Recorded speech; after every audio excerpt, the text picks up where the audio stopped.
ଆଜିର ଅନୁଚିନ୍ତା ଲୋକଙ୍କ ନିନ୍ଦାକୁ ଡରି ନିଜ ରାସ୍ତା ବଦଳାନ୍ତୁ ନାହିଁ। କାରଣ ସଫଳତା ଲାଜରୁ ନୁହେଁ, ସାହସରୁ ମିଳିଥାଏ। ମଣିଷର ଅସଲ ଚରିତ୍ର ସେବେ ସାମ୍ନାକୁ ଆସିଥାଏ ଯେବେ ସେ ନିଶାରେ ଥାଏ।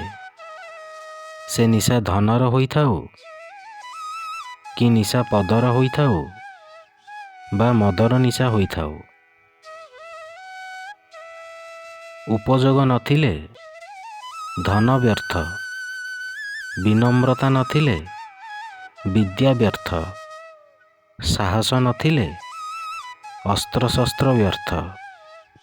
ସବୁଠାରୁ ସୂକ୍ଷ୍ମ ହେଉଛି ସମ୍ପର୍କ, କିନ୍ତୁ ଯତ୍ନ ନେଇ ଜାଣିଲେ ସମ୍ପର୍କ ସବୁଠାରୁ ଅଧିକ ଶକ୍ତ ହୋଇଥାଏ।